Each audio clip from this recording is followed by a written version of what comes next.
இப்ப நாம பாக்குறது சமீபத்துல வெளியாகி சர்வதேச நாடுகளோட கவனத்தை ஈர்த்த ஒரு வீடியோ. இது எடுக்கப்பட்டது இந்தியா சீனா இடையிலான எல்லை பகுதி. ஆமா, நீங்க நினைக்கிறது சரிதான். ஆபத்தான இந்த பகுதியில கண்காணிப்பு மற்றும் பாதுகாப்பு பணியில செயற்கை நுண்ணறிவு தொழில்நுட்பத்தின் அடிப்படையில இயங்கக்கூடிய ரோபோக்கள் ஈடுபடுத்தப்பட்டிருக்கிற காட்சிகள் தான் இது. ஏற்கனவே எல்லை பகுதி பிரச்சனையில இந்தியாவுக்கு குடைச்சல் கொடுத்துட்டு இருக்கிற ஒரு நீண்ட கால இலக்கோட தான் இந்த திட்டத்தை முன்னெடுத்திருக்கிறதா சொல்லப்படுது. சீனாவோட திட்டம் என்ன, இதுக்காக அவங்க எவ்வளவு முதலீடு செஞ்சிருக்காங்க, உலக நாடுகள் இந்த விவகாரத்தை எப்படி பாக்குறாங்க, இதோட எதிர்கால விளைவு என்ன, இதையெல்லாம் இந்த ரோபோக்கள் ராஜ்யம் தொகுப்புல பார்க்கலாம் வாங்க.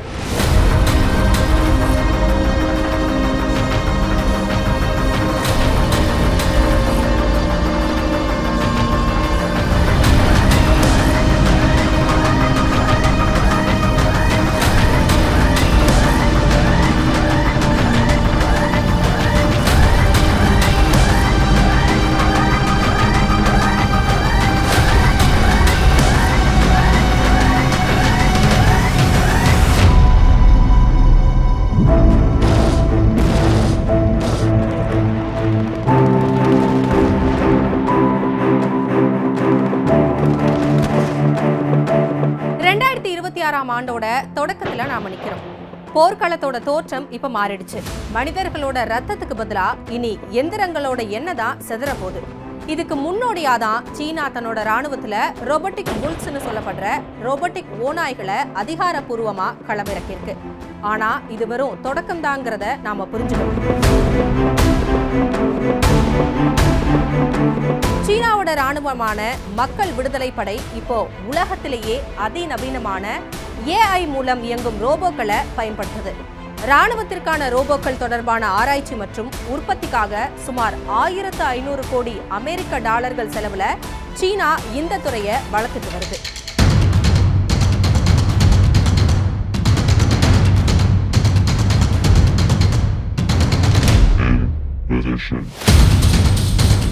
இந்த ராணுவ ரோபோக்கள் என்னென்ன வேலைகளை செய்யக்கூடியவைன்னு இப்ப பார்க்கலாம்.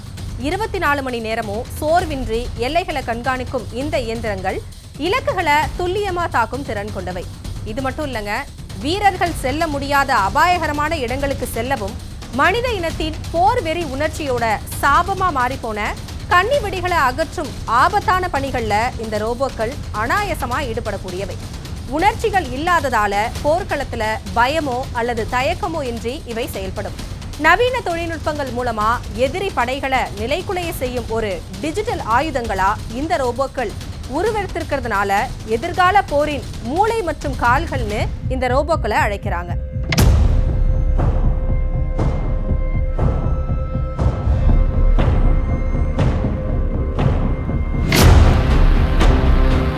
சீனாவோட இந்த ராணுவ ரோபோ ராஜ்யத்துக்கு எதிரான போட்டியில அமெரிக்கா தான் தீவிரமா செயல்பட்டு வருது. கடந்த 2025ஆம் ஆண்டுல சீனாவோட ராணுவ ரோபோ சந்தை சுமார் 18.4 பில்லியன் டாலரா வளர்ச்சி அடைஞ்சிருக்கிறதா சொல்லப்படுது.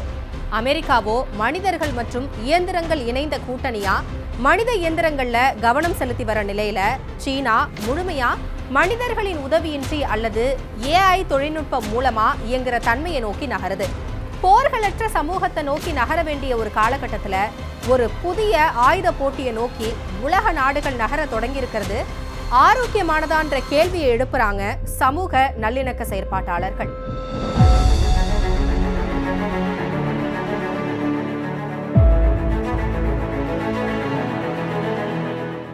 ராணுவ வீரர்களுக்கு பதிலா ரோபோக்களை களமிறக்கிய இந்த தொழில்நுட்பம் மனித உயிர் பலிகளை குறைக்கும்னு சொல்லப்பட்டாலும் ஒரு பேரழிவுக்கான உத்தரவை கில்லர் ரோபோக்கள்னு சொல்லப்படும் மனித கட்டுப்பாடு இன்றி செயல்படும் இயந்திர மனிதர்களால சாத்தியம் அப்படின்றதையும் கருத்தில் கொண்டு பார்த்து அதன் அபாயத்தை புரிஞ்சுக்க உலக நாடுகள் முயற்சிக்கணும்ன்றதுதான் அமைதியை விரும்புவங்களோட நோக்கம் மற்றும் இலக்கா இருக்கு.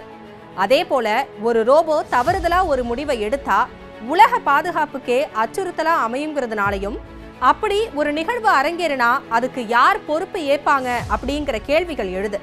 இதையெல்லாம் தாண்டி தொழில்நுட்பம் முன்னேறினாலும் அதுல மனித விழுமியங்கள் பின்பற்றப்படுதாங்கிற கேள்விக்கான பதில பொறுத்தே அமையும்.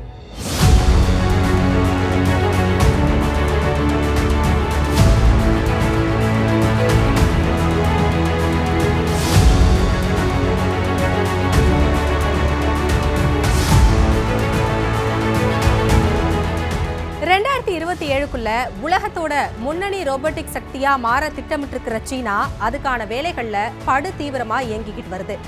இனிமே போர் முறைங்கிறது வீரர்களோட பலத்தை பொறுத்தது அல்ல, ரோபோக்கள்ல பயன்படுத்தப்படும் சிப்களோட வேகத்தை பொறுத்தது. இது முன்னேற்றமா அல்லது அழிவோட தொடக்கமா? காலம்தான் பதில் சொல்லணும்.